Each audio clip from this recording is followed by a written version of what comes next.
هر سال سنه 30 سپتامبر در تاجیکستان سوبیختیاری ما روز مولانا جلال‌الدین بلخی جشن گرفته می شود. با این مناسبت در ناحیه واسه با اشتراک طالب علمان مؤسسه تحصیلات میانه عمومی ناحیه چهاربینی‌های فرهنگی دایر گردیدند.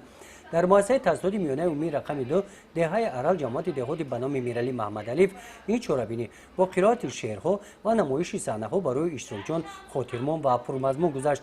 از رفت همایش معین گردید که نورسان با این چهاربینی آمادگی خوب دیده از حیات و فعالیت ایجادی مولانا جلال‌الدین بلخی معلومات‌های بسیار جمع آوردند.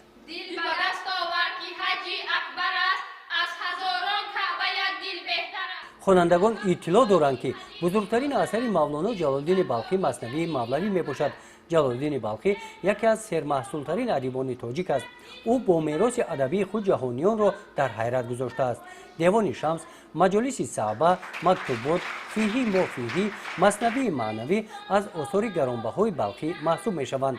آموزش میراث گرانارزش مولانا جلال‌الدین بلخی در تشکل حس معنویات خوانندگان اخلاق حمیده انسانی نقش سازگار گذاشته است.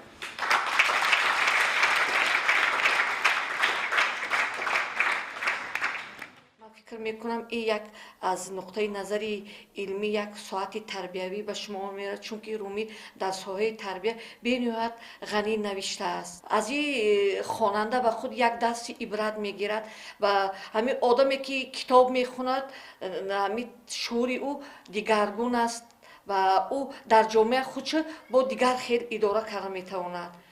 این بینی‌هایت برای همین خواننده ضروریات کلان دارد. این چهاربینی‌های فرهنگی همین گونه چهاربینی‌ها در دیگر مؤسسه‌های تعلیمی ناحیه گذرانیده شده. اشتراکچیان فعال این چهاربینی‌ها از نام شعبه معارف ناحیه با تحفه و افتخارنامه‌ها قدر کرده شدند.